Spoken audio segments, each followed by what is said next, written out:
Hello friends, today in this tutorial I will be talking about the navigator object which is available in every browser. So this is a navigator object which is available to every browser. So we will be talking about this object. So this object contains various properties which is app code name, app name. So it returns the name of the browser. Let me just show you example. So I have created an index.html file and I have included my script.js. So inside this JavaScript I can just console log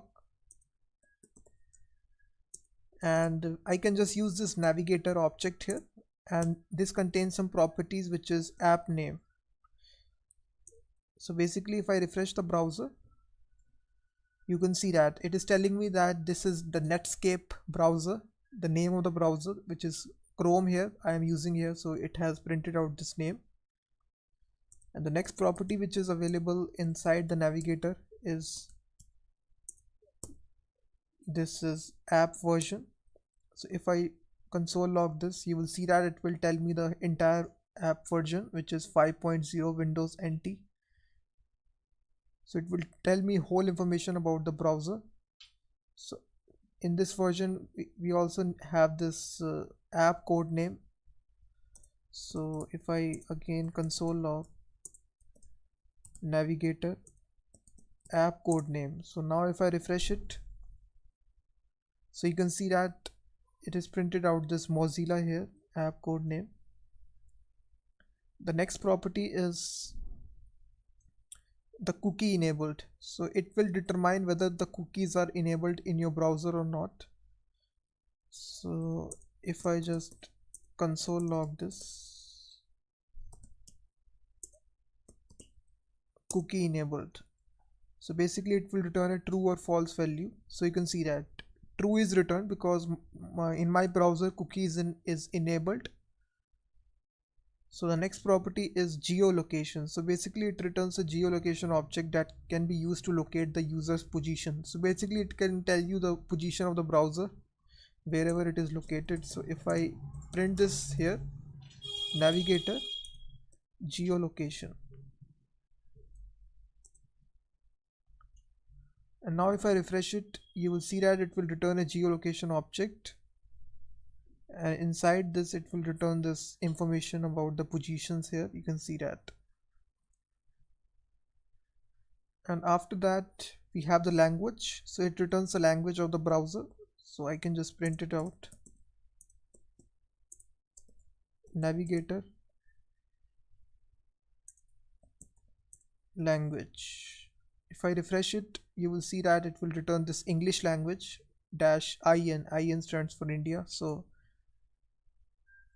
the next property is online. So basically it determines whether the browser is online or not, whether the internet connection is there or not.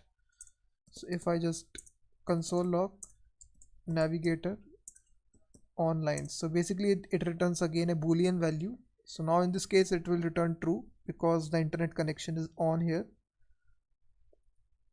Now let me just switch off the internet connection, and now if I refresh this,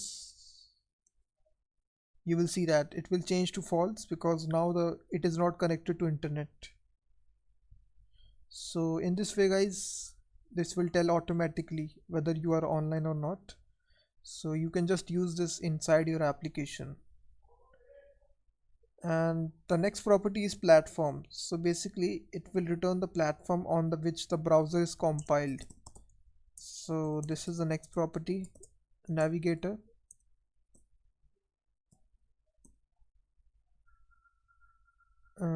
sorry, this is platform. And now if I refresh it, you will see that Windows 32.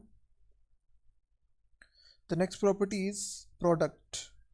So it returns the engine name of the browser.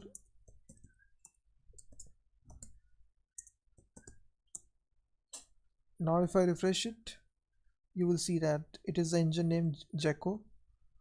The last property is user agent. So it returns the user agent header sent by the browser to the server. So we can also print this value,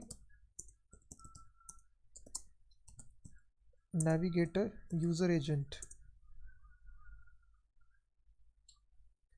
So this is the entire name of the browser, once again it has printed out. You can see that Mozilla is added here. You can see that Mozilla 5.0. So these are some of the properties which are there inside Navigator object, and two methods are also there. This is Java enabled. It specifies whether or not the browser has Java enabled or not. So basically it checks whether Java is enabled inside your browser or not. So I can just call this method Java enabled. Now it will return a Boolean value. So you can see that Java is not enabled, so it has returned this false value. The next method is, it is removed inside this JavaScript version 1.2. So this was a short little crash course on DOM Navigator object. I have listed out all the properties and the methods used inside this object. So thanks very much for watching this video.